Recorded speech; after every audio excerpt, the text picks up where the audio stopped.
Hello everyone, I am back. I just wanted to make this video to explain a few things before I start making videos again. I'm not sure what kind of videos I'll be doing. I'm just kind of figuring it out as I go.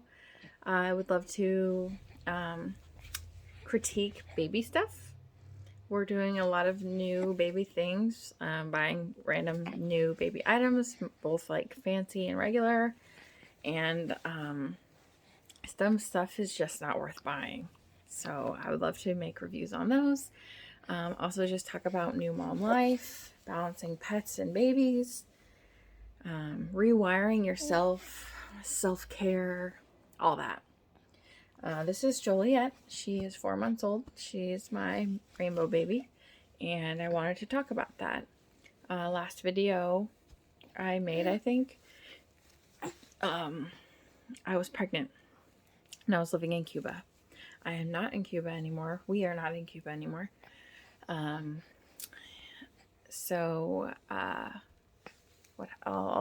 tell the whole story.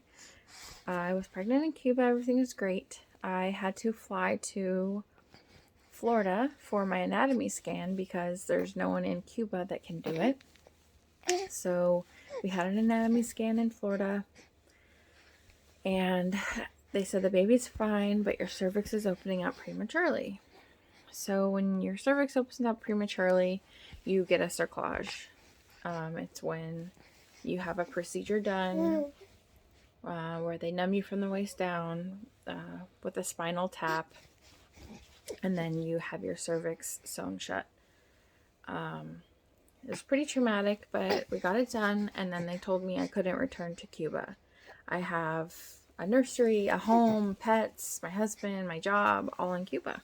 And they said, you're not allowed to stay here. You're not allowed to go back to Cuba. You have to stay here on bed rest until you deliver, and you're gonna deliver prematurely. And that was just the worst day of my life. Almost the worst day of my life. It was so traumatic. And then we were battling with the military, trying to get my husband to stay with me. His job wouldn't allow him to stay with me, so I said, screw this, I'm not staying in Florida until I deliver. I'm going back to my hometown where my family is so I can be near family and be near a NICU in case I deliver early. Well, I flew to San Diego, and my husband had to return to Cuba. And so then 2 days after I got here, meanwhile, we're trying to figure out how I'm going to stay out here, how we're going to do this. Am I going to have the baby and go back to Cuba? And it was just a nightmare. And all the while, I have a senior dog in Cuba who doesn't do well without me. And I'm worrying about him. We have a dog sitter, and we're paying for a bunch of stuff. It was just crazy. So 2 days after I get here, I go into premature labor. So then I get admitted to the hospital where I stayed for almost a month on bed rest. What's wrong? So I was in the hospital for a month on bed rest. I finally, after going into labor 3 more times and being able to stop it, my water had broken the whole time, by the way. So I had pretty much no amniotic fluid. Your body keeps producing amniotic fluid, but it just goes through you. So we held out as long as we could. I held her in as long as I could. And then I finally went into labor. My husband wasn't able to be with me. Fortunately, my mom was with me. And I gave birth to Juniper Josephine. She had to live at the NICU.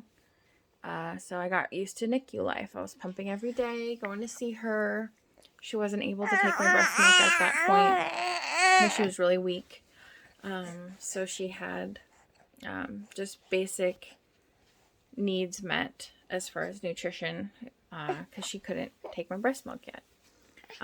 She started to get really tired. Her lungs were giving up. Her body was exhausted. She was fighting very hard.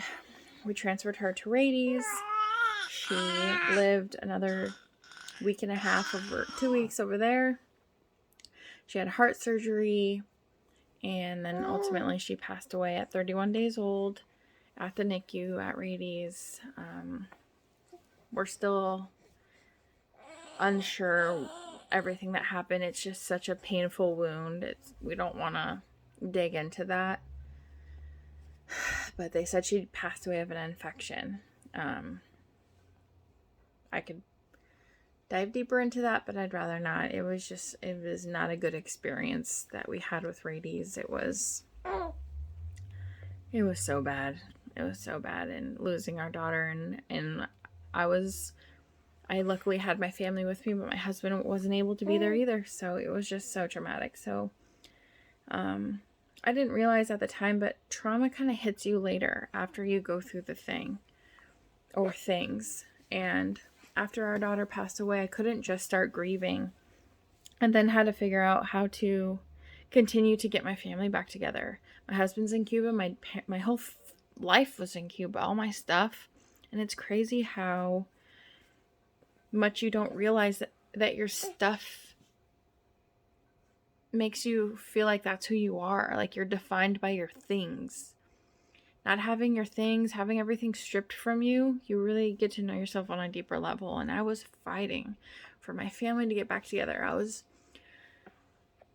so humiliated asking organizations for financial help.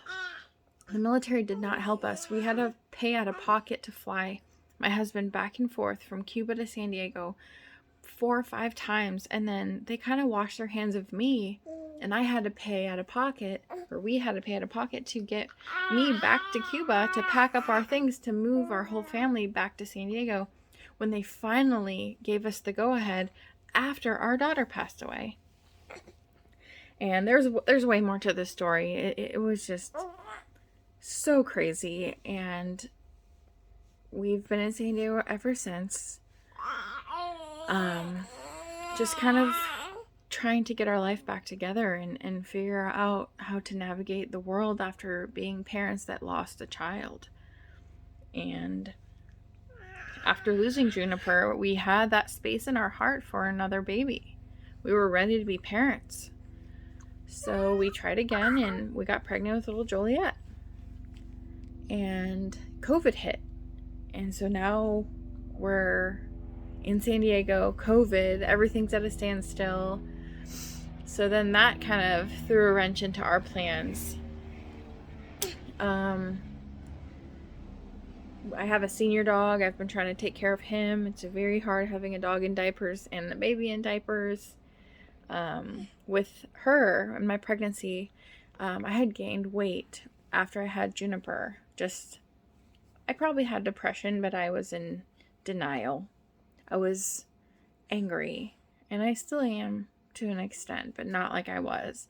I didn't want to see babies walking down the street. I couldn't go down the baby aisle at Target.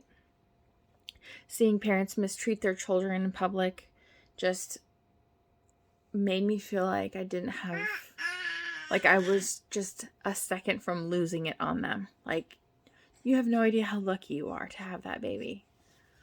I just wanted to say that to so many parents that I would see, like, mistreating their children.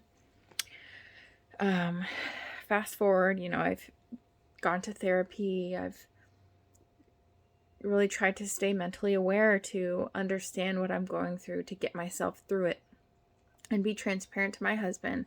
And he is transparent with his feelings as well, so we can get through it together. Because no one knows how it feels until you've been through it. And he has experienced it so differently than I have, because I was with Juniper through everything. He didn't get to hold her. He didn't get to kiss her. And then not having any days off of work after losing your child, like, you just have to keep fighting and fighting. And I never knew what it felt like to feel like, how the hell am I going to do this, until I went through that. How the hell am I going to go to a NICU every day, try to help keep this baby alive, keep faith when doctors are telling me she's going to die, pump, eat healthy, transfer all this information that the doctors are telling me to my husband, try to get my family back together, buy another car out here in San Diego, try to get around, I didn't even have underwear of my own. I had to go buy new underwear, toiletries. I didn't have anything because everything was in Cuba. I was begging organizations for help. I was telling our story to everyone. I didn't even know what a social worker was until this happened, and thank God for them. I had the most amazing social worker help me do things I didn't even know were a thing. So now that I'm out of that dark, weird, complicated hole, you don't realize how things will hit you until you go through them. And I've learned so much about myself through that rough journey. I'm still healing. I'm still gaining that self-awareness to see what triggers me, see if I have triggers, see if what brings up things that bring up feelings about what I've been through with Juniper. And raising a baby after losing a baby is so interesting. It's like healing, but it's like paranoia at the same time. Like I was saying, my pregnancy was pretty great with Joliet. I didn't get sick. I was overweight because I just was not eating healthy after Juniper, and then I got pregnant. And then I waited to get a cerclage to see if my cervix was going to be weird this time around, and it started to open up at about 25 weeks. So I got this cerclage this time around as well, but I had way more cervix to work with this time than last time. And then, you're so paranoid to lose another baby that you don't even want to move. So I would go walking. I would do what the doctor said was safe to do, but I was just very careful and didn't exercise as much as I wanted to and didn't move around as much as I wanted to. But so you're just paranoid 24/7. You're taking a bunch of hormones. You're eating things that are known to help pregnancies. You're sleeping certain ways. You're just doing all the things that holistically and scientifically that are supposed to help. I got the cerclage out at 35 weeks, and then I didn't have her till 42 weeks. She was late, and I had to be induced because she was huge. She ended up being 9 pounds, had her naturally at the hospital, no complications, and she's just this awesome, really cool buddy I have. Huh. Say hi. She's just so cool. And watching my husband be a dad, man, it's like the coolest thing ever. But yeah, so that really effed me up, man. And it's made relationships weird. I've seen who's really my friend, who's genuine, who isn't, who is there with me through my vulnerability, and who can't handle it. Not everyone can handle people when they're weak. And I was weak, and I was bitter, and I was angry, and I was unable to be there for my friends like I wanted to because I didn't have it in me to care for anyone else when I could barely care for myself. And just that anger was just this huge umbrella blocking me from absorbing the world and positivity and change and life. So anyway, it's now almost the end of 2021, and I have a baby, and I'm in San Diego, and I'm getting back into my passions and learning more and figuring myself out again and what I stand for and what's important to me. And I am excited, and I want whoever wants to be a part of it to follow me on this journey as I take better care of myself physically, mentally, emotionally, stay aware, stay grounded, and stay true to myself. Because it's hard nowadays to stay true to what is important to you and not follow what you think other people will think is admirable. You have to do what's important for you. And the right people will come around and be impressed. And the wrong people will dissolve and get on their own path, hopefully, and whatever. But yeah. So thank you guys for past support and all my weird, goofy, random videos. I knew this video was going to be long, and I'm the worst at going off on tangents, but I just wanted to be the real me. No makeup, no hair done, and no tries before making this video. This is like, I'm making the video and that's it. I'm posting it. I'm not doing takes and seeing what's the best. I'm just kind of winging this thing. Like I'm living life right now. I still have a lot of work to do, but I am so thankful for where I am and what I have. Thank you.